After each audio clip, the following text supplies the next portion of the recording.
What is up, everybody? In this episode, we're going to be talking to Phil M. Jones. He's the author of this book, Exactly What to Say. And we're going to be covering these three key concepts. Number one is the power of magic words and how they can transform your client communications. And number two, as far as referrals go, you're going to learn the importance of timing.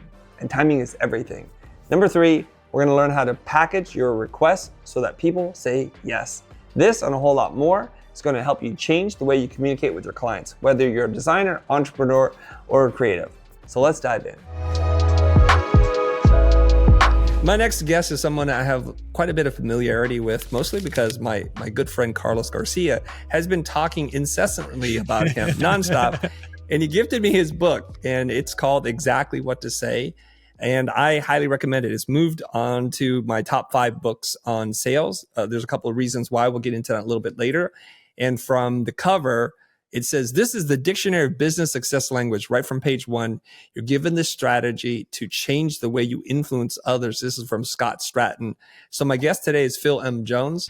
And Phil, welcome to the show. For people who don't know who you are, can you please introduce yourself and tell us a little bit of your backstory? Yeah, I mean, it's a joy to be here. And I don't know how far we want to go back, but I've been in the business of helping people win more business for as far back as I can remember.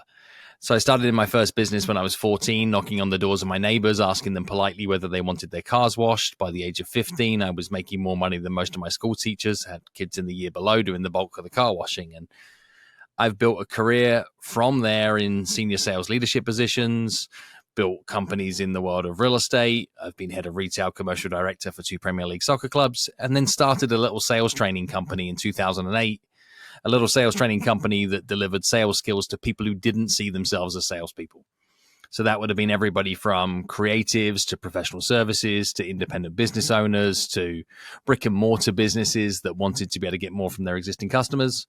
And from those pretty humble beginnings of creating that small business, now I've gone on to write 11 books, spoken in 59 different countries on 6 different continents, delivered 3,500 paid professional presentations, got a few bestsellers in there, yet still my work really sits into the one key area of helping people find the success language that's required in the moments that matter. That means that they get paid more of what they're worth when necessary, and helps them find both confidence and competence in those high stakes environments that make the biggest difference between them being rewarded at the right level or performing somewhere near average.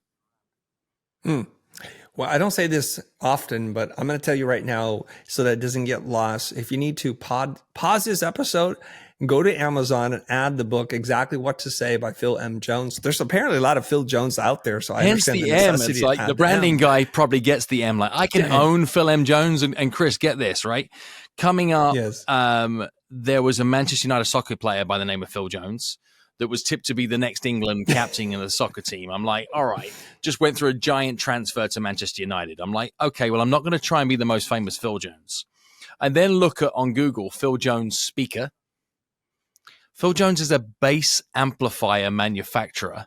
So Phil Jones speaker has its own search criteria that kicks up bass amplifiers. I'm like, I'm owning this M, baby, right? This M is my life. And to a point that when we work with corporations in consulting works, like I change the letter M to match the Pantone of the company I'm working with when we put slides and proposals and things together. Just little subtle branding touches to make a difference in personalization.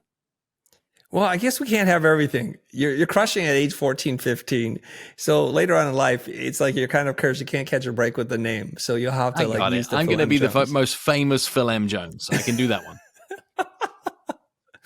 I love that. Okay. I know there's a lot of value packed stuff, but the reason why I gave it such a strong endorsement, and I rarely do this, but basically there's a couple of things that I think are great. Number one, when we talk about word to impact ratio, it's a very high impact ratio relative to the number of words on page, which I respect. Thank you. There's a brevity of language and communication that's in here. So it's one of these things where you actually demonstrate the thinking and the philosophy in the writing of the thinking and the philosophy. So hats off to you. It was a product and not a book, right? Like that was the way I intended. I'm crafting this. The form would follow the function. It's light. It's easy to pick up. It's instantly applicable. There's white space around it. We worked on page layout like crazy because I designed this as a product and not a book. Yeah, it's like 18-point type. Things you would get in trouble for Every in English publisher class. told me But this wouldn't work, Chris. They told me that it would be a bad idea. It's not big enough to be a book, but I got 2.9 million people that would disagree with that. disagree. Yeah. Yeah. And the reason why I like that, okay, look, I know there are books that use unnecessary words that repeat ideas over and over again. This is not one of them. It's, as the young kids would say, it's all killer, no filler. There are what I think several phrases in here that you call magical phrases. And we're going to get into that. There's an open loop, everybody. I don't want to get there just yet. Just hang in there. I just wanted to make sure you pause, go buy the book, and then come back to the episode. Get that stuff done first. Okay. I'm just blown away because I think every kid starts like a lemonade stand or a car washing business, but most of us stop there beyond our friends and family. Basically, it's a way to get money from our uncles and aunties and things like that. But you actually turned this into a business. So what is it? What's the young 14-year-old Phil Jones living in the UK got that the rest of us 14-year-olds don't have? Well, what did you figure out? I was very, very fortunate, like a good number of people are, to have very hardworking parents that distilled in an incredible work ethic. And what that did is it taught me how you could exchange time for money if you were prepared to be able to operate and do more than other people. However, what it didn't teach me was how you could leverage that time for money. My dad's hard work and hustle got me into a schooling environment that was probably a little above our station. And it meant that all of the kids around me at school could have access to the things that teenagers would want in life a little easier than we had the ability to be able to create the means for. And this puzzle sat with me in a very, very interesting, curious way. Like I was never in awe of anybody. I never asked the question or like showed up with the expression of wow. I'd ask the question how. Like how do they do what they do? How do they have what they have? And through that friend group, I got to be able to go to other people's houses, speak to other people's parents, to learn about what other people would do for a living. And it is when you could combine knowledge and understanding of people who are achieving at levels of excellence, still, put their pants on in the same way, you wake up in the morning in the same way, and aren't doing these like super impossible things.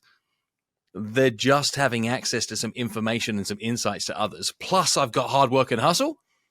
I'm like, I could be in trouble here if I just keep going. And that's really all I've done. I then have an unusual belief that I live my life on the relentless quest for better. We live in a world where everybody wants best practices. And to me, best practices suppress performance because they say that's as good as it can get. My alternative has always been like, yeah, but now what? Yeah, but now what? Yeah, but now what? And that's existed in me since as far back as I can remember to again this afternoon. Yeah, but now what are we looking to be able to work on next? I'm really happy playing in the messy gray space of success. Like no finished outcome, just so what's next on from here.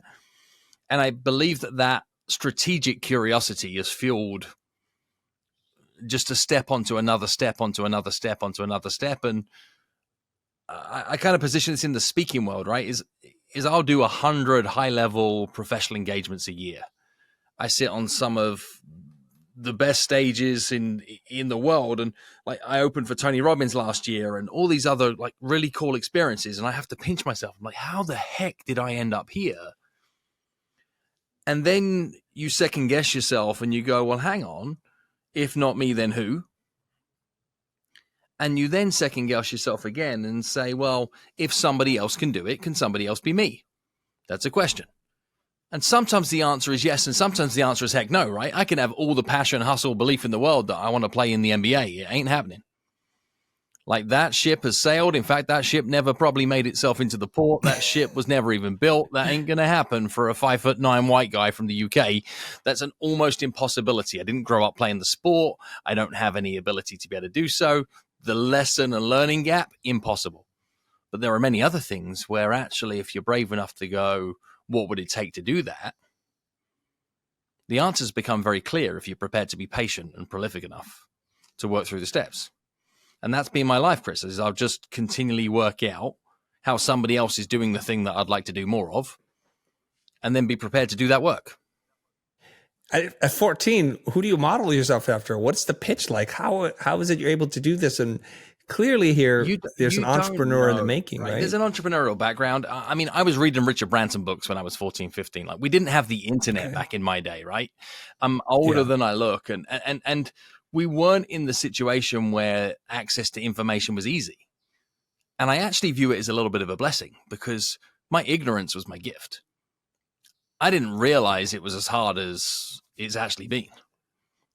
I believed it was going to be significantly easier. And actually, my aspirations at 14, 15, 16 were quite low. My aspirations at 18, 19, 20, 21 were quite low. It was all about saying, can I set a bar that's here and then jump over it? And then once jumped over it, it's like, where do I set the next bar? Jump over it. Oh, where do I set the next bar? Jump over it. Even when I look at my sales training business that I started in 2008, we were charging £85 a ticket to put 12 people in a room, to cross my fingers and hope that 2 would step up into one-to-one coaching at £295 a month. It wasn't like, how do we get to 6 figures, 7 figures, 8 figures, 11 figures? It wasn't, none of that noise never existed in my world. It was, how do I take a thing that I'm good at and turn it into a sustainable income to support family, loved ones, lifestyle? And that has been a really useful gift when I look back in reflection, is that I didn't get distracted by the shiny lights of the end of the journey. I was just focusing on next chapter, next chapter, next chapter. And now when I look back even on my speaking, training, personal brand career since 2008, like, we've come a long way, but actually we've just moved through meaningful chapters every 3 to 6 months. And a point that I share with everybody, and you mentioned Carlos at the start of our call, I share this with our certified guides community, is if you cannot rewrite your bio every 6 months, you're not moving quick enough. If there's not something meaningful that's changed in your world when you're going through a growth phase, then you're not moving quick enough. And we should keep rewriting our bio until we get to a point we can write a one-word bio. And what do I mean by a one-word bio? I mean introducing Beyonce. If you can be recognized by one word, chances are you might have done the work to build a meaningful bio. But until that point, we might need to keep adding attributes, keep adding accolades, keep adding some form of recognition of relevance of what you've done recently. So soon you'll be known as M, and we'll just know. I'll probably never get there, but I'll die trying. Right? And I think that's the fun. I interviewed Ryan Serhant the other day. I'm like, we want to try and turn something into it's a noun. And I'm getting close. People in companies we work with, if they talk about philisms, or like Phil Jones is used as a verb inside companies, I'm like, that's cool. When people are like, you just Phil Jones that. I'm like, I'm not sure how I feel about that, but I've now decided to accept it's cool. It's kind of like your philosophy. Yeah, been there. Yeah. Wrote a book called Philosophies way back in the day, just taking quotes and turning it into a book.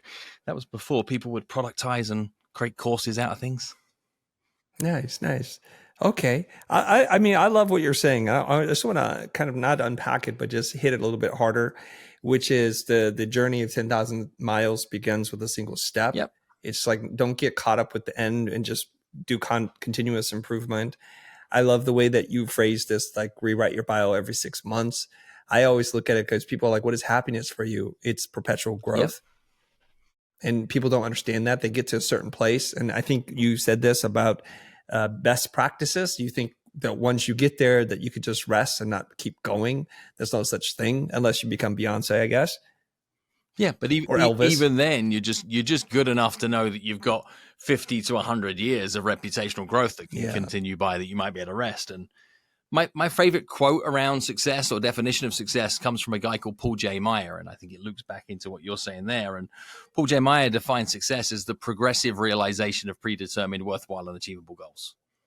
Like the progressive. Say that one more time. That was a lot to process there. I'm going to repeat it. The progressive realization of predetermined, worthwhile, and achievable goals. Like it isn't like achieving your goals, because success is a feeling, right? You feel successful. You're not successful. You feel successful. So the progressive realization was something that hit me like a train. Is like, you need to keep moving. Is you don't get to a place and then you're successful. Success is in the journey. progressive realization of predetermined, worthwhile, and achievable. Well, you get to decide all of those things. Like people say to me things like, how do you get to be successful with a book? I'm like, well, can you define success for starters? If success is you're holding your words between two pieces of paper and one person who isn't your mum buys one, congrats, like you made success. If success is Wall Street Journal bestseller, well, then that's a different playbook. If success is perpetual, lifetime, evergreen, it prints money for you, that's a different play. Success needs to be by design with purpose and choice. Otherwise, it's good fortune, which is nice to get sometime too. Well, on that note, I want to talk to you a little bit about the book itself, because Carlos was telling me about something. He's like, Chris, you got to get into this guy's mind. He's a genius about how he's doing this. I'm not sure if you're the first, but you're the first person I've heard of doing this, where you've kind of made your books customizable and you enroll, I guess, people into it. Can you explain that concept a little bit, how it works? And I think it's pure genius. We've done over 100 custom editions of Exactly What to Say. One of those is in the public domain, which is Exactly What to Say for Real Estate Agents. And Exactly What to Say for Real Estate Agents is one of the top 100 best-selling sales books of all time. Now, let's just catch this.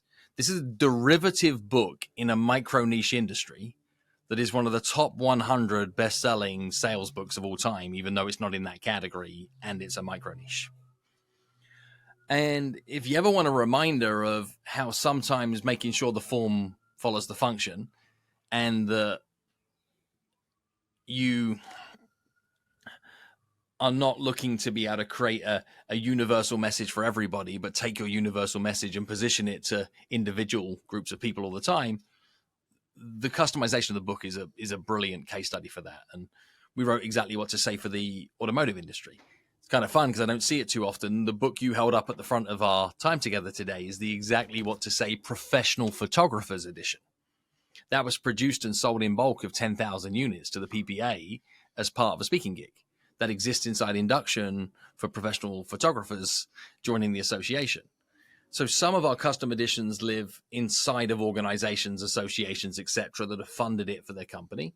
Some live in the public domain. Some live on small scale.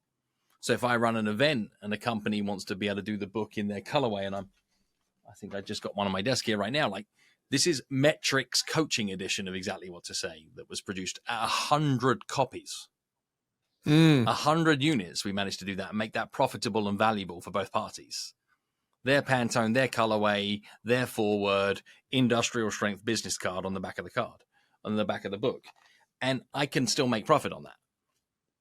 And I think that's the beauty in the book that we have is I own the IP and we have margin and systemization attached to it. That means we can turn the book into a lot more than just a book. It's a movement. And we've just launched role play cards and we're launching desk pads and have 37 licensed partners that are training the work. And we have a workbook edition that plays into a 2.5 day immersive small group mastermind. And I license the IP to some of the world's biggest brands and it lives inside their company. And we've been managed to do a great deal with this one piece of work. And the book has become my life's work. And I think it was Mark Twain that first said, if I had more time, I'd have written a shorter letter. That's been the approach with this book, is if I can distill everything down into something so tiny and portable, what I then have is the ability to be able to do is to breathe all these different versions of new life back into it. And like a good spirit can be used in 1,000 cocktails. That's what we look to now be able to do with the book. And my goal is to stay committed to the Exactly What to Say brand for the rest of my life. Not new book, new book, new book.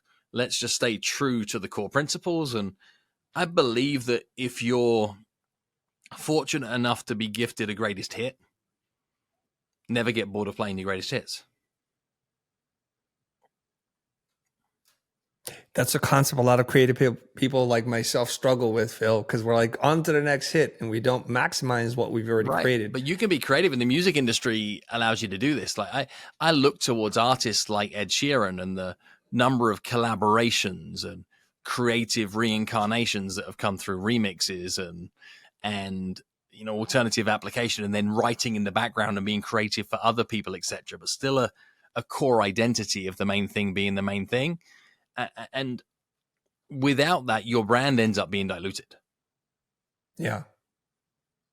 Speaking of Ed Sheeran, as a side note, I saw him perform an Eminem song and the crowd lost their mind when Eminem popped up. I'm like, these are two people I never thought would be on the same stage together. Right. It's a magical moment. Each person lifts the other up, and that's 2 plus the power 2 of equals 5, right? Like that's collaboration Yes. when it happens right. And even in the personal brand space, I'm seeing more and more of this is, find ways where the overlap of the sum of the parts comes to more, and nobody wins anything by themselves. And you're seeing it in the music space, and some of the best clues for how to grow, how to evolve, how to develop revenue streams, etc. The music stream business is ahead of us. We'd be stupid if we didn't look at it for clues. Yeah. Okay, let me explain to people in case they're like, wait, what the heck are they talking about? Fair. So from my observation, Phil wrote this book, Exactly What to Say. He has 37 licensed partners who he then makes, I think, custom editions of the book for. Yep. And as I'm trying to figure it out, the core principles are there, the manifesto, the big ideas in it, but then there are parts where there are examples that are tailored for each industry. Yep. And that's always a challenge because people always say, well, that won't work for my industry. You've addressed that problem. Yep. So you created two solutions, right? Something that can grow over time and get stronger through collaboration, but also to kind of make it for very niche audiences. And it was pretty brilliant. I think I need to read the real estate one because as I was reading through the photography one, some of the examples were pretty good, but I was like, I think I need to get to the master version and see what that looks like so I can compare and contrast. There you go. Okay. So now I got to buy another book. So that's all good. That's brilliant too. And that's the other beautiful thing is you can sell the exact same piece of work on multiple occasions.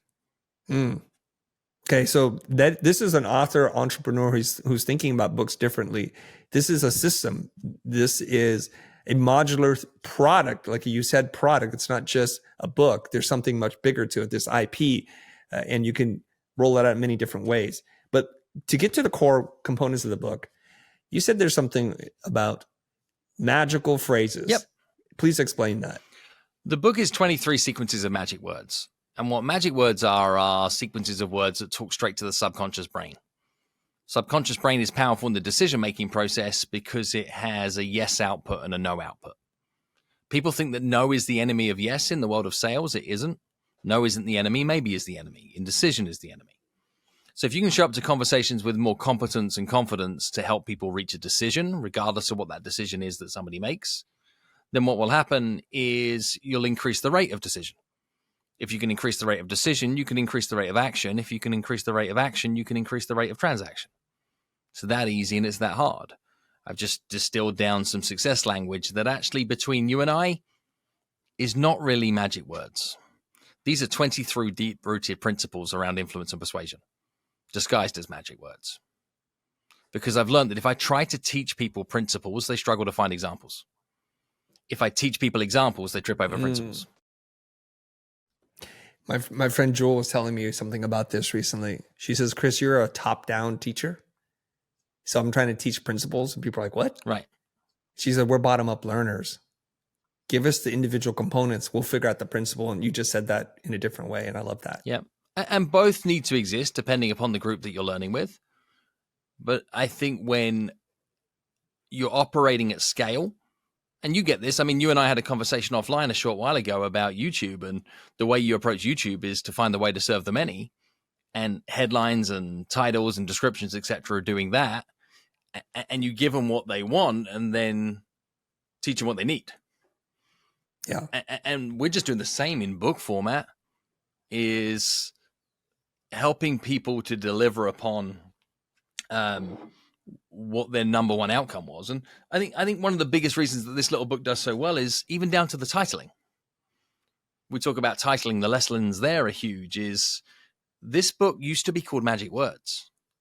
I wrote the OG version of this book in 2011. I wrote it as a bet to be able to turn a book around in 3 weeks as a result of a mastermind group with other speakers I was in talking about how hard it was to publish books. And I'm like, it's not, you could do it in a weekend. And I had to put my money where my mouth was and put the book out. And I called the book Magic Words, and the book did okay. but I didn't really craft it. I just took a 2-page PDF, turned it into a book, put it out to market, and woke up to 120,000 downloads. Like, the book did well, but it's kind of like a modern day equivalent of you putting a lazy YouTube video up and being like, dang, I didn't expect that to run, but it did. And instead of saying, well, what do I do next and new? I just went back to that greatest hit and refined it and edited it and put the work in to be able to package and produce it properly. So Exactly What to Say is the re-edit of Magic Words. It's the album and not the EP. And the title is genius and an accident. I was going to call it Magic Words right up until 3 weeks before pub date. Did a little Google search, Amazon search, and I'm like, there's a new book that somebody's just released called Magic Words. It was by a guy called Tim David, and Tim David happens to be a real magician. And I'm like, dang, I can't publish and promote a book called Magic Words at the same time that somebody else has got a book out called Magic Words. We can't fight this for trademark infringements, etc. I need to change the name of the book. And what had happened, historically speaking, is I used to run training sessions in theaters, like on Tuesday nights when the theater had nothing going on. And I'd serve the network marketing small business community at a micro price point with edutainment events, £29 a ticket, etc. Have fun, put a few hundred people in the theater, have a good time. And I called those events Exactly What to Say. I had a 3-disc CD program that would sell back of the room for speaking events in the direct sales network marketing industry. That 3-disc CD was called Exactly What to Say. Struggling for a quick name to repurpose on the book, I'm like, success leaves clues. People like that name, let's call it that. What I've gone on to learn to be true as to one of the biggest reasons that this has been so successful in word of mouth marketing is the curiosity gap in the title is huge. I want to know exactly what to say. There's no way that tiny book could teach me exactly what to say. Oh, dang, that book just taught me exactly what to say. You see that like arc and journey that can go on with such brevity? Like there's a high value pill in that takes somebody on an emotional journey. It was a brilliant accident. I wish I had the genius to say, like, I crafted it that way. I didn't. I only know this from what scientists have told me afterwards.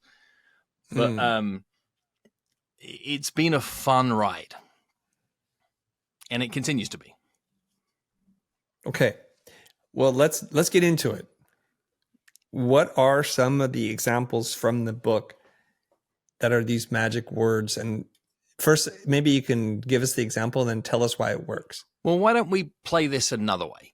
Okay. What might be a scenario that many of your listeners find themselves in regularly that they either overcomplicate or they have difficulty in getting a certain predetermined outcome? Okay, let's go there. I think, and I believe you feel the same way because of the way the book ends, is we can chase after new clients or we could just serve the ones we already have better and activate word of mouth advertising. But people get really awkward about how to ask for it. And I think you do such a brilliant job of it that now I just repeat it to everybody. So maybe you can take us through that. Like, how do we do that? How do we ask for more of the things that people would want? And in particular, things like reviews and referrals? Yeah. Like I want another client from a client that already happy relationship, things are going great. I want more business from their friends. So there are really 3 reasons why most people don't ask for referrals, even though they say they want them. The first reason why people don't ask for referrals is because they are too busy, bone-eyed, or lazy, can't be bothered. Like they don't need it, they don't want it. So that's not the people that listen to podcasts. So we probably shouldn't worry about those people. If it's not that reason, the other 2 reasons are either they don't know when to ask or they don't know how to ask. They haven't got the timing and they haven't got the skill. So let's look at both timing and skill. When is the right time to ask for a referral? I get asked this in a classroom environment. I get 1,000 different areas or times when somebody could ask. It's like at the point of delivery, it's just after that they've spent the money, or when you see them again 3 months later, like all these different ideas as to when. And the trouble with it is they're all good times to ask. The one thing that all of those areas have in common is it's when the other person is happy. When the other person is happy, they typically say a particular sequence of words to you. And what they almost always say when they're happy is thank you. So let's just play with the science on that for a second. They say the words thank you. When somebody says the words thank you to you, how are they feeling? People say they're feeling grateful, that they're feeling happy, they're feeling elated. It's more than that. If we take it crude and rudimental, how they're actually feeling is indebted.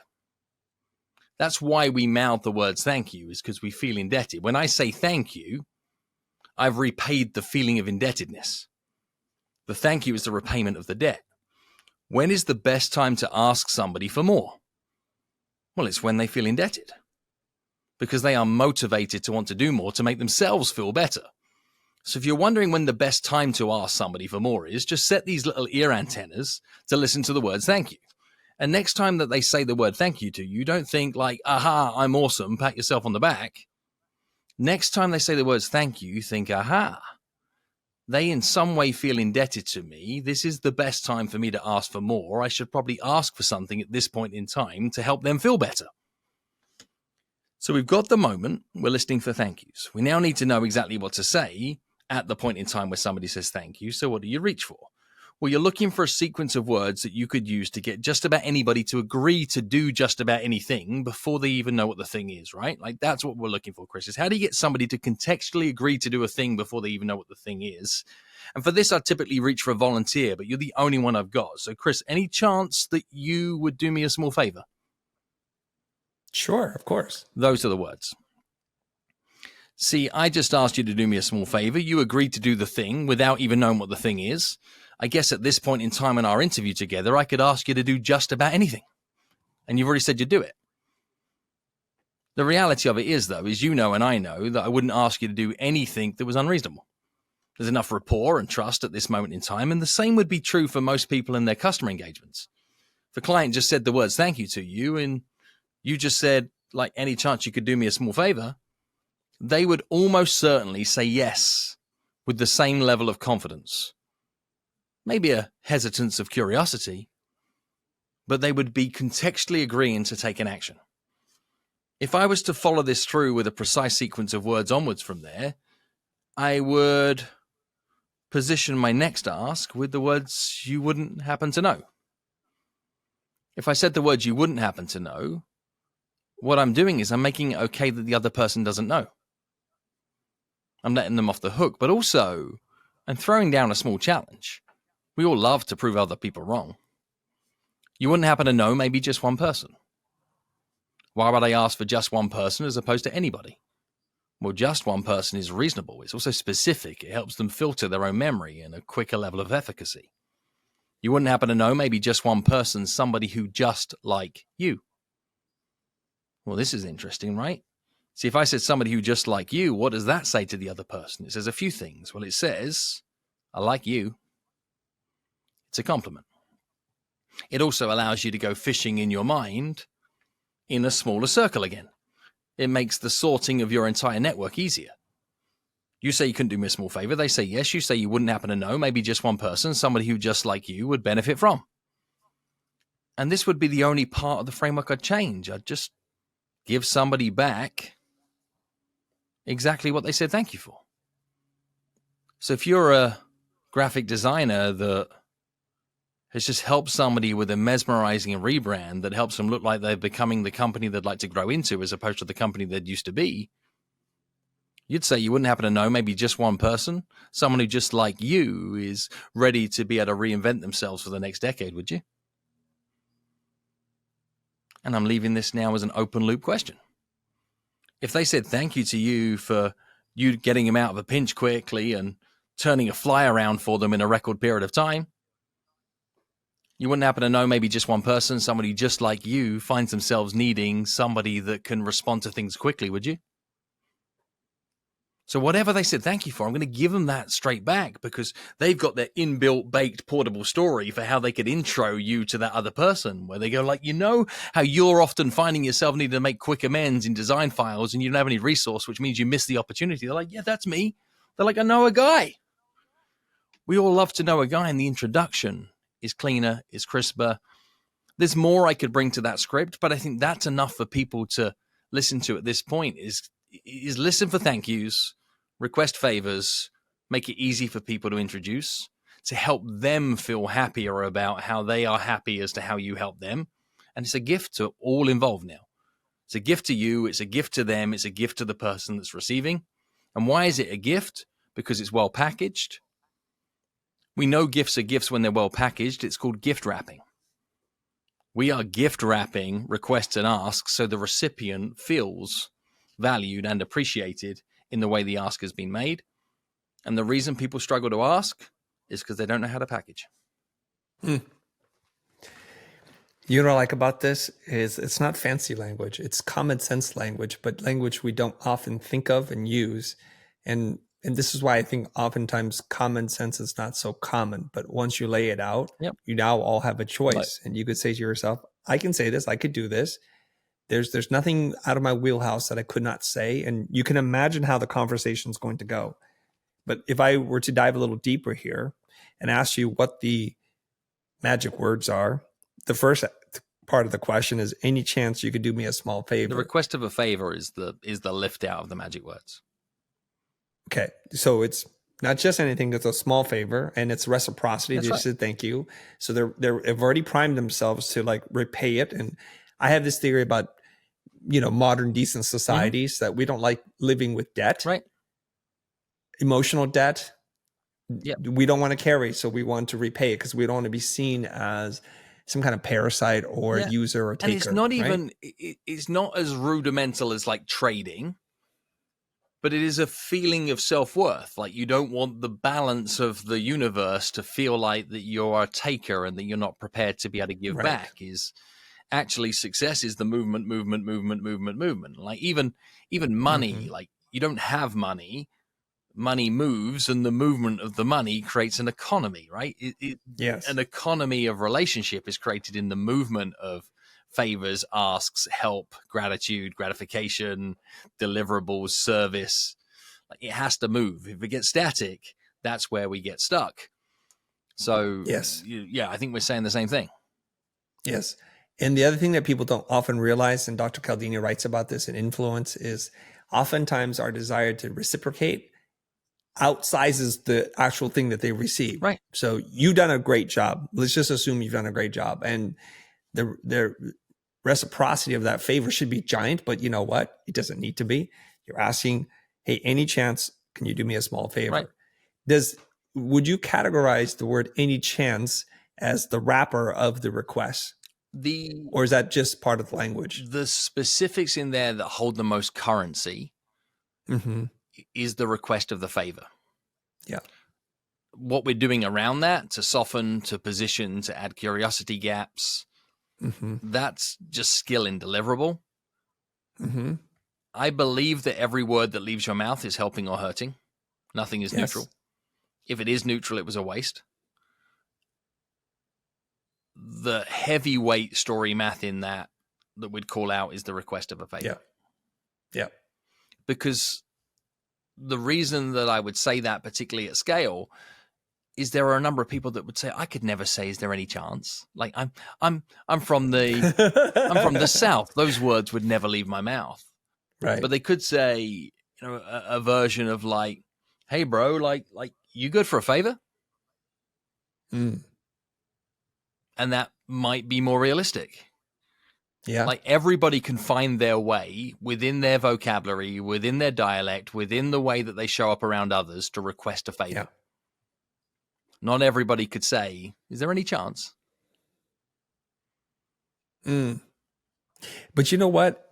As a person who has in the past struggled with saying no to people, I always feel like when people ask me to directly, I either will say no outright or I will say yes, but with some kind of resentment attached to it. A passive aggressive yes. Right? It's timing. Yes. And that's why I've said the request of a favor following a thank you is the moment to be able to deliver that request. I get it all the time, right? My Instagram DMs light up is like, hey, I'd love to pick your brain on something. I'm like, that is the worst way to ask somebody for help. Just think about the pure mechanics of like picking at somebody's brain. I'm like, oh, so you want to do what? Like it's rude. It's uncomfortable on both parties. Is if you're going to make asks with finesse, it needs to feel good for both parties. It needs to feel like it's a fair trade. The thank you and the favor feels like a next natural step. Yeah. Equally, as if you wanted somebody's time and attention to be able to support you in some way, what you might want to be able to do is to have given before you asked. That given could be an act of service. It could be a compliment. It could be some encouragement. It could be some recognition towards the value that person has provided in previous times. There's a frame attached to it. And with that, it's a lot easier to ask. Even in simple forms of, me saying to you, Chris, like, I've been watching what you've been doing on YouTube. It's mega impressive. I love how you've managed to achieve blank, blank, and blank, and blank. How would you feel about finding any time on the schedule for me to quiz you about some of the strategies with an audience of other people that I think would be interesting for you to meet?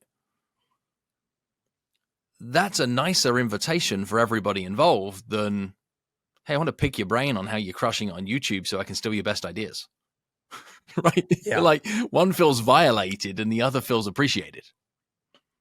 Yes. But there is some context here, because the person who's asking does matter a lot. You got it. Even if you ask the magic phrase, like 100%, like a request, 100%, it matters a lot. Like, we teach people a ton around email marketing, and I ask a room full of people, like, what's the most important thing that affects the success of a mass email? And the whole room smartly raised their hand up and like, it's the subject line, it's the subject line, it's the subject line, it's the subject line. And as much as they're not wrong, I'm like, it's the sender. The sender is the thing that affects the impact long before the subject line. Right. Whose inbox is hitting whose inbox will carry more weight than some witty subject line. So do work to be able to make sure that your sender authority is where you're likely to be able to lose the most. Like, employees listening to this right now, you could have a bad subject line with a terrible email that if it's coming from your boss, you're going to open it, you're going to read it, and you're going to do as you're told. Right? Hopefully. Or you're going to react in some way, right? It's going to drive a response. Whereas you could decide that you have no respect for the sender, and the best subject line, the best written email, the best call to action, the best offer never even get any light of day because the sender had no authority.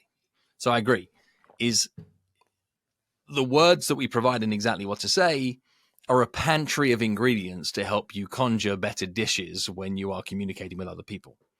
You still have to work on you being a great chef. You still have to communicate the message between you and your patrons. You still have to give thought and attention towards tonality and body language and intent and timing and intention. I can give you the notes. I can teach you how to play scales, but I'm not making you a jazz musician. Well, I like the phrasing of sender authority. If I'm listening to this, I'm like, okay, nice for you two big shots to say something like that because you have sender authority already. What can I do to increase my sender authority? Any tips there? There's a 3-day masterclass on that if we wanted to run it. What you're talking about is who you are to them, right? Is what are you doing to be able to amplify the value of your relationship to the person who's the other side of that? And like, my phone is permanently on Do Not Disturb. You cannot call me on my phone. It is impossible to call me unless you're my wife. She gets through Do Not Disturb. Everybody else doesn't.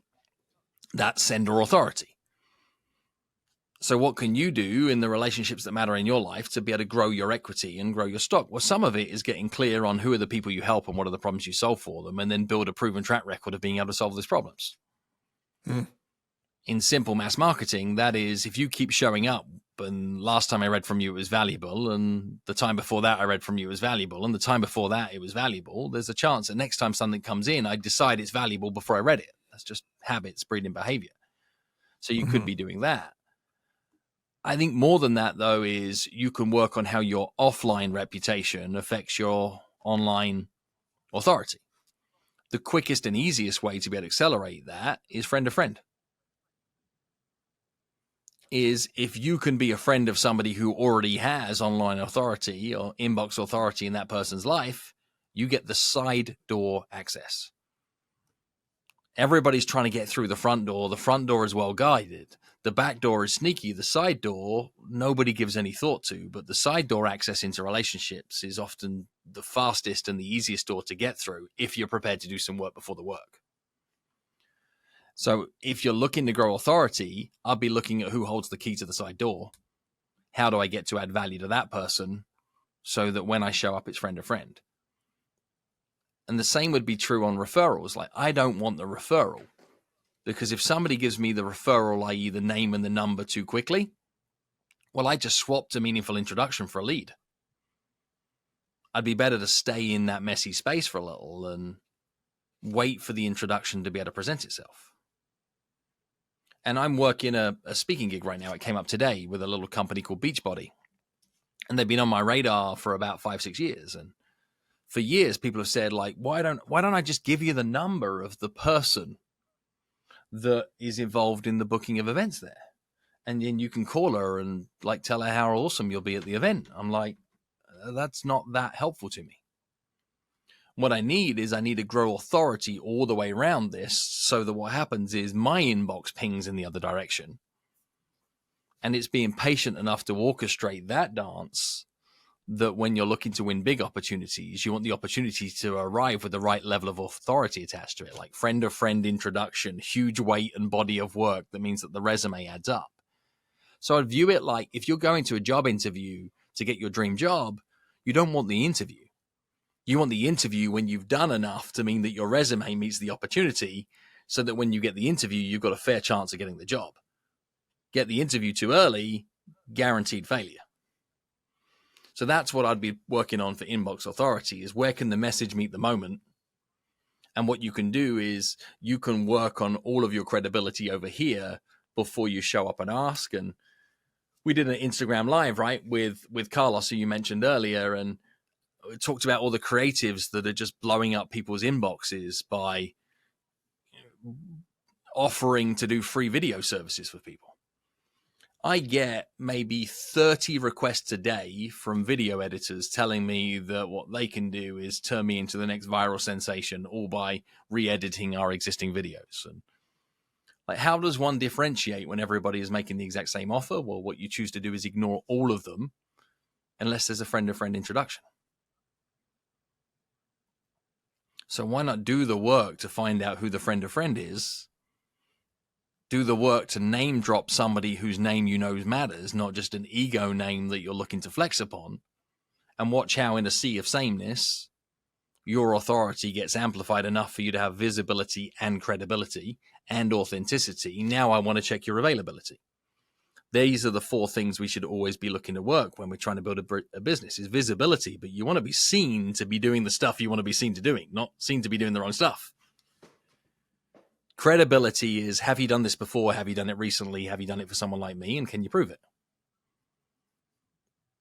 Authenticity is, do you really care enough about the problem that you're saying that you're here to solve? Or are you only doing it because you're being paid? Like, you wouldn't believe the number of speakers that speak about disruption, that when our industry got disrupted in 2020, lost their marbles and had no idea how to be able to operate. I'm like, you realize this is your time to shine. Like, this was your moment. I meet sales and marketing speakers struggling to close deals and generate leads. I'm like, are you sure? And they're like, yeah. They're like, what do you think I should do? I'm like, I got a book you should read. They're like, what is it? I'm like, you wrote it. Like, go read the book you wrote and do some of that stuff and put it into practice. That's what I mean by authenticity, is you've got to care enough to eat your own dog food, which is why when I see creators telling me that like, all I need to do is to be able to re-edit my videos more like they have the skills to do. And you flick through to their Instagram profile with, 6 posts and 117 followers. And, the last video they edited, it looks like if I did it blind and drunk, I'd have probably done a better job. You're like, you're missing authenticity here. Only then do I care about your availability. So if you're growing your stock, grow your visibility by being seen alongside the right people. Grow your credibility by working on your future bio to prove that what you're inviting somebody to give you consideration before, you've done it recently, and you've done it for someone like them. And then your authenticity is caring about the problem that you commit to solve, even when you're not being paid. And that's what I see you do very well from the outside world is like people are showing up in your comments and you're raining like high value, positive advice on them that are going to help them achieve the obstacle. You're not like, oh, through this payment gateway and in this course. And once you've paid me blank, only then do I tell you the secret. You're like, here it is. Here it is. And that's why your stock grows, because people see you caring about the thing you say you care about. All these things lead to trust. That's it. I mean, the way you answer that question and tied it back to the magic word is beautiful. It's a thing of art. They see you weave those things together. I do know my work. Well done there, Phil M. Jones. Well done. Well played. People underestimate that if you work on, I don't know how to say this, but like the small stuff, the big stuff becomes much easier. Right. And everybody just wants to jump right to that thing where they can get what they want, but they haven't done the work. And this takes you back to your childhood. Just take the next step and the next step, raise the bar, and then what's next and what's next. And you just keep doing it. When you've done the work, when things go wrong, you know how to get out of it. When you haven't done the work, when things go wrong, you go back to square one. And then you call yourself a failure, and the journey backwards to where the point you got to is too distant. You want the reps, right? You want the scars and the experience, and you want to have received those scars and experience in the arena where the judgment you received for it was in line with the money you were being paid. Like if somebody wants to be a $20,000 website designer, they can be. But if they're currently at zero and they're doing websites for free, the worst thing that could happen is they could get commissioned to do a $20,000 website. Because they don't know what is expected within the value of somebody who's spending that kind of money. They don't understand what that person is looking to be able to achieve typically. So the journey is, and how much time you want to spend there is up to you, but you should be brilliant at what you do for nothing, then brilliant for $250, then brilliant for $500, then brilliant for $1,000, then brilliant for $2,500, then brilliant for $5, then brilliant for $7,500, then $10, then $12,500, then $15, then $20, knowing that you can over-deliver at every single one of those levels. Yeah. And that's where confidence comes from in time, is because you've played all the levels, and then you both understand what's valuable to them, but also you understand your own value, which is what allows you to be able to set boundaries in client relationships. I have two more questions. How are we doing on time? Do you have a hard out? I'm good. This is fun. Okay, because I realize it's a beautiful day. I don't want to keep you in here. Okay, I'm going to ask you these two questions. The first one's actually really difficult. I'm going to ask you a meta question because people ask me this. I don't have a good answer, so I'm going to ask you. You have an incredible ability to phrase things, to package the information, to wrap it so that people can understand it. If somebody aspires to be able to speak with such clarity and potency, what are things that they can do to increase their communication skills? That's a difficult question. Answer it any which way you want. I'm going to rephrase the question because I get asked similar versions of this from either people that have seen me speak or have read the book, etc. And what I believe that they're asking is, I believe they're asking, how do I practice? How do I practice this in order to be able to elevate my performance? And the reason I rephrase it that way is people come to me and they say, how do I master these skills? And my response is typically, you can't. You cannot master the skills.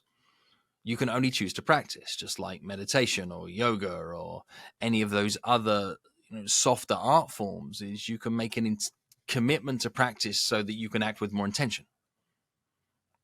So start by saying you're committing to practice. Now, what does practice look like? Practice looks two ways. One way you can look at it and say, well, I'm going to define an over-indexing moment that I'm looking to get better at. Just one moment and one moment alone. Now, that could be as simple as I'm preparing for a speech on Thursday that looks like blank. So I'm going to take that moment and I'm going to run any version of new skills through that one moment. And the level of specificity and precision around that allows me to elevate my practice. That could be taking the book Exactly What to Say and rewriting an example of every sequence of words to support me in that moment and that moment only. So I'm stretching muscle memory. So pick a moment, run the book top to bottom through you crafting and producing your own examples to support that one moment. That could be an email you're choosing to craft. That could be the moment that you have as a recurring moment, which is I keep finding myself in sales conversations, and where I get to the point where we're going to talk about price, I crumble. So let's take the price moment, positioning of price moment, and take the book from the beginning and say, well, like how am I going to craft myself? And I'm not sure if it's for you, but example, or most people example, etc. They can give me confidence in pricing discussions. Because now what I've not got is a perfect pricing discussion. I got 23 tools that can help me when I'm having pricing discussions. That is why people who get into a fighting arena aren't concerned about getting hit with the first punch, because they got moves, they got tools. They don't have I had one game plan, and when that game plan gets off, I'm in trouble. They move to plan B, C, D, E, F, and G. So moment and all the words. The other practice that you can bring to this is you can pick any sequence of the words and decide to intentionally practice it to an obnoxious level in a 24-hour period. So if you take the sequence of magic words, the words most people, decide, for example, it's most people Monday. And on Monday, you're going to utilize the words most people in context as much as humanly possible. When you're at Starbucks, when you're speaking to your kids, when you're communicating with a vendor over the phone, in every email that you craft on that given day, you're going to position it into text messages with your spouse or your buddies. And you're going to get 100, 200, 300, 500 at-bats with that one sequence of words in one day, and watch how it stretches your performance. And then that will never stretch back, just like an elastic band never goes back to where it was when it gets pulled enough. So those would be my echoes for practice. Behind that, you've got to think about your debrief. How do you debrief important moments to put you on this relentless quest for better? And most of us are very bad at debriefing ourselves on anything, because we are mean, cruel, horrible people to ourselves. We jump straight to the things we did wrong. We make the things we did wrong worse than they were in reality. And we wonder how we're going to move forward based on the fact we've just destroyed and self-sabotaged our own potential. So I built a model for how we can talk to ourselves more effectively following an event that means your debrief is more constructive. And it's a model I call LBs and NTs. And LB stands for like best. Coming out of a major conversation, a major interaction, a recurring moment. What I like best about how I showed up on my sales calls today? You're not allowed to move on from this until you finish the list. Well, I was on time. I was professional. The PowerPoint looked good. I mean, the proposals were straight. The camera was good. The background was tidy. I don't mind what it is. You just got to exhaust the list of LBs. Only once you've exhausted the list of LBs do you jump to the second list. And the second list is NTs. What NT stands for is next time. What am I going to do different next time? And then write that list. And the difference that happens when you do LBs and NTs, as opposed to what did I do right and what did I do wrong, instead of taking a photograph of the past, you build a playbook for the future. And you crafted it yourself, which means you believe it, which then also means you're excited to play again. And the only way you find confidence in conversation is through experience. So what I'm looking to try to do is to accelerate experience. That's all. Accelerate experience with intention. Experience times intention steps you closer to mastery. Experience times intention. Experience, repetition with intention. That's what's going to get us to where we need to be. So that would be my long answer to your short question. That was beautiful. Thanks for sharing that. This will segue to the other question, and it's tied to the answer you gave. I think it's just like one conversation, really, and there's like little threads that appear. You mentioned something about public speaking and Beachbody, a company I'm familiar with. And I heard something from our mutual friend, Neil, and you gave a presentation to his mastermind, and you're going to be speaking at the Forward event. And he said, Phil's special. He goes into the crowd, he works the crowd, he's done things that I've not seen people do in a meaningful way. Tell us a little bit about what you're doing and how you view public speaking, and if you can unpack any of the lessons learned as a professional public speaker. Sure. I'd appreciate it as an aspiring public speaker myself. You're more than an aspiring public speaker, but I think we're all aspiring to be better, right? That's the route that we're at. There's a few things. One is it's not a speech to an audience. It's a one-on-one conversation with 3,500 people that just happens to be happening at the exact same time.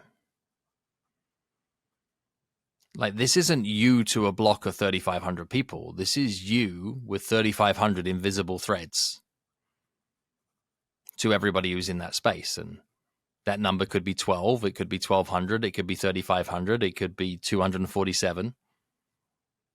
But people in that room are not a group. They are individuals. There's also a level of responsibility that comes to delivering a professional presentation that many people overlook. If I'm speaking to 3,500 people for an hour, I'm not responsible for my hour. I'm responsible for 3,500 hours of productivity from some of the most successful people in an organization. That's the moment that I decide that I'm in service of. Not my speech, 3,500 hours of productivity from some of the most influential people on the planet. And that raises the bar, changes the stakes, and puts you into a situation where you understand what winning really looks like. Once you've got that narrative, you can start to craft a speech that has a lot less to do with your PowerPoint presentation, remembering your lines and making sure that you land on the beats that you were supposed to within your time frame. It becomes a lot more aware of saying, well, what moment am I being asked to serve? So if we use Neil's event as a narrative, I went to the event the night before to get a vibe on what people were struggling with at that period of time. I didn't go to hang out. I got to be able to learn with some side one-on-one conversations what were the front of mind obstacles and puzzles that a large proportion of that room were looking to overcome. And this didn't change a huge deal about my speech. It just changed a huge deal about the tone, the timing, how I could meet them where they're at, and maybe craft 3, 4, 5 examples slightly differently. What else that then would almost always happen is I was the penultimate speaker. So I was after lunch, heavy content-fueled morning, with 90 minutes in what many speakers would view to be the graveyard shift, right? Right? They're full up on content. Like this is the third leg of the 4x400 on a big race day. It's the one that doesn't get the glory, but it's the race, it's the leg that you could win or lose the race by, right? There's a lot that can happen here that if you don't understand your role and your responsibility. So it's a heavy lift in that. To make that heavy lift relevant, well, you stay and listen to everything that's laid down before you. Because now what happened prior isn't an anchor, it's a trampoline. It isn't something that weighs you down. It's something that can bounce you forward if you have the knowledge and skill set to be able to bounce off of it. Because what you can do is you can now borrow the energy that was created by other speakers prior, just with some subtle, meaningful callbacks.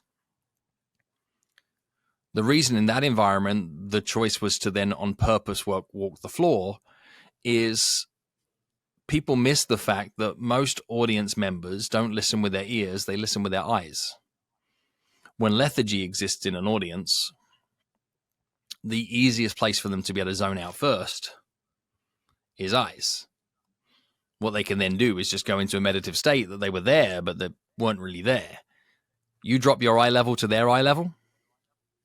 You raise the intensity as to how you're connecting eyeball to eyeball. You watch how the energy and the intention in the room now carries because people have nowhere to hide. You work an audience on purpose to say that nobody knows where I might go next. You drive a nervous energy through the participants because they are worried that they might get picked on. And by picked on, I mean included. Therefore, they don't want to miss anything because they don't want to appear stupid at any point having missed something that's important. These are intentional decisions. What you craft is humor into it that is often a callback from something that happened in the morning or a humorous moment that came because of an awareness and an understanding that was something unique to their industry, and you throw it away like it's nothing, even though you know it was everything. And why are you doing that? Because you're hitting the show me that you know me button inside that audience environment. They're like, oh, dang, he gets us. Therefore, he ain't lying. Therefore, trust is elevated. And what you do when you're crafting a presentation of that nature is you view it like you're producing a rock concert. You cannot produce a rock concert for 90 minutes where everything is, the loudest rip-roaring banger of a song again and again and again. The reason the highs exist at a concert is because also they crafted time for some lows and some relaxation and some insight and some expression and so much more that comes with it. So you then craft your content accordingly. And just like a rock concert, you open strong and you finish strong. That way you know that you're going to get their attention and you're going to leave them with a meaningful takeaway. So you plan your bookends. You plan your checkpoints in between. And the way you structure a presentation, or certainly the way that I would think about it, is you tell a story, you make a point, you make a point, you tell a story. You tell a story, you make a point, you make a point, you tell a story. You tell a story, you make a point, you make a point, you tell a story. So you butt your points and you butt your stories. That's how you can make music. What most people do is they tell a story, they make a point. They tell a story, they make a point. They tell a story and make a point. It becomes predictable. And they make their stories and their points the same predictable length.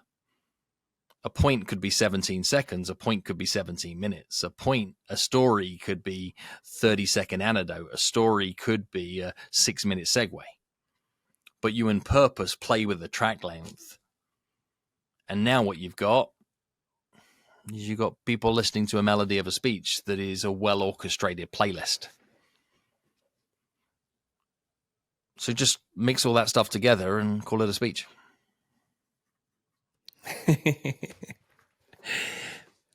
So you have the entry and the exit. You have the EPs or in between. How much of that do you build into it that I know here I can play? And I know that there's flexibility in there. A lot. And we're okay with going off the cuff. A lot. Yeah. And you're not going off the cuff. You're giving yourself freedom to play. And I would actively always leave 10 to 15% of every presentation where I'm trialing something new for the first time. Mm-hmm. And that could be as simple as the way I'm going to make a point that I know that I've made in the past. Because actually, if you're trialing something new with something you've done 1,000 times before, you've got a benchmark, a data point to be able to reference it against. So, for example, there are points that I've made with a slide that then I'd scrap the slide and I'd use a prop and I'd pull a chair from the audience and use the chair from the audience as the prop to make the point. There's times where I've taken that chair and I put it up on stage to make a point. But there's also times, like in a more intimate environment, that the chair I've picked is the one lonely chair in the middle of the room. And I've sat alongside somebody whilst we've created that moment. There's points where we've created moments of intimacy up on a stage. There's points where you'll look at it and you'll go, well, actually, I've got IMAG in the room today. If I go take a $25 gift card to the IMAG operator and let him know the play that I'm trying to run, there's a chance this IMAG operator can deliver something mesmerizing for this audience at this period just by capturing a close-up of a one-on-one intervention with an audience. But now the crowd are all seeing it on the big screen because it doesn't matter what's happening down here in the moment. It's like what's happening up there on the visual is you're always putting something in that you're trying for the first time. Always. But if I'm writing a speech and like we are semi on video right now, my notebook is across the other side of the room from my journal I use is I write every single one of my speeches. And if people ever follow me on Instagram, I'll share these on occasion. It's just a messy mind map. Like I take a typical journal size, I flip it on its side, the lines go this way, I go across the lines, I do little mind map bubbles. It looks like a car crash of a mess of me crafting a speech. But what I'm doing is I'm writing points and transitions. If I write Usain, I know I'm going to tell the story of when I interviewed Usain Bolt. But I could tell that story this long, or this long. I got a 30-second version of that, a 3-minute version of that, a 15-minute version of that exact same story with the exact same point. This gives me utility. Because now what I can do is I can live edit a speech that if something does get segued and I still want to make the core point that I wanted to make to be able to land the plane, well, what I do is I go, right, 30-second version, 30-second version, 30-second version. I just bought myself 12 minutes back. Great. Still in flow. So I could take the same slide deck and deliver 100 different speeches with it. Mm. So it's that utility that says I have baked in versatility. I have a plan, but I have a plan B, C, D, E, F, G, H, I, J, K. So if something happens in a moment and I have a moment of influence or impact where there's a choice that comes up is like, oh, do you stick to the plan or do you follow the clue? I can choose to follow the clue and know that I've got resource already baked in that can get me back on track. And I think that's what happens when you invest in experience. You can have the bravery and the freedom of somebody looking to be able to chase a moment because it presented itself. And this exists in the world of acting. People talk about high caliber actors and the moments of brilliance that have been recorded. And they're like, that wasn't even written into the script. The actor just did that. They went off the cuff. They didn't go off the cuff. They went off script. They knew the script so well. They knew the intention of the director so well. They knew the understanding that was hoping to be achieved so well that when that moment presented themselves, they had a feeling that they could try something different that would be even better than what was written. So they had the confidence to give it a shot. That's what can happen when you speak. That's what can happen in sales conversations. Once you've got the ability to say, I'm okay if this doesn't go the way I'm intended because I know how to get it back on track.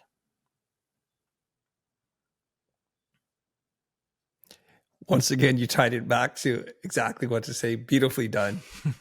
I, for one, am really excited about speaking, but I'm more excited about seeing you do your thing because I love to see other master practitioners do their craft because there's so much to learn. And it's the benefit of just not hearing the information, but seeing the process and how you work with the material and where you play. And loving that there's no one way to do it, right? But you can be inspired and influenced by it. And I love Oasis didn't copy the Beatles. Oasis were inspired by the Beatles.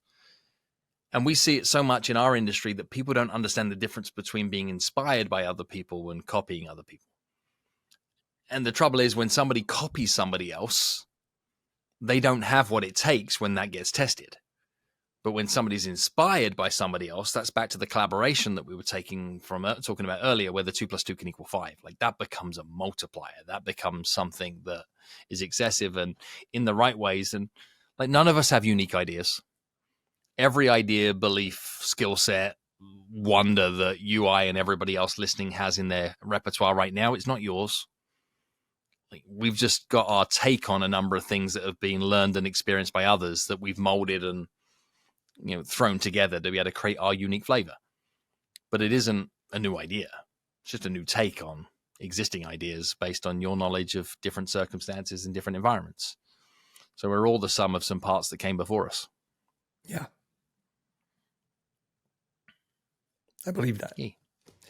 This has been fun. Well, Phil, thank you so much for being a guest on the show. I've been talking to Phil M. Jones.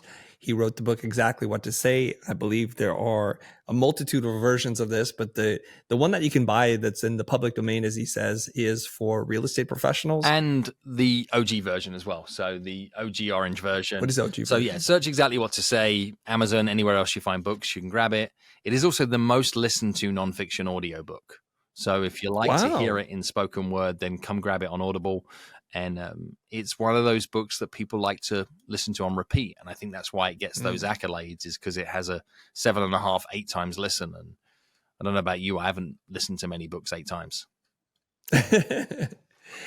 Well, it is a book or an audiobook that you do need to play back several times. The concepts are simple but powerful. Phil talks about the 23 magical words that tap into someone's subconscious. And he does it in a way, I think, as a creative introvert myself, that you too can be more intentional in the words that you choose to achieve the results that you want. And That's kind of all why we're existing here. We want to be able to help and serve people. Yep. And we can't do that if we get in our own way. You know it. So Phil, thank you very much. Huge pleasure. If people want to find out more about you, where can they go? Where should we direct them? PhilMJones.com is me. ExactlyWhatToSay.com is the movement that we've created together. And if people just want to continue the conversation, then come find me on Instagram. It's at PhilMJonesUK. Let me know that you heard this conversation here with Chris. And let's see if we can pick up the conversation there in the DMs. Wonderful. There's a handful of people who listen to this podcast. So everybody, if you're unfamiliar with Phil, once again, I can't recommend his book enough. Do yourself a favor. It's not even a lot of money. I don't know what the price of the book is, but it's value packed. It's value packed. And you guys know, every time I drop a book, and I'm saying this so emphatically, you need to get the book, you need to read it. And more importantly, you need to apply it and probably reread it and reapply and just keep doing it. And you're going to see your life change. There's a testimonial inside the book written by Jeffrey Hazlett. He says, abracadabra, you're a millionaire. This is what will happen if you follow the advice from Phil Jones in this book. Read it more than once, and it means even more. I mean, that's a pretty brilliant way to begin that he is the chairman of C-Suite Network, primetime TV and podcast host. Phil, thanks very much for being our guest. Huge pleasure. Thanks again for having me. If you want to equip yourself with the right community, training, and resources to take your business to the next level, I want to personally invite you to check out the Futur Pro Group and our membership, specifically created for experienced business owners ready to scale. If you enjoyed this episode, be sure to check out the one we just did with Daniel Priestley on how to 10x your revenue.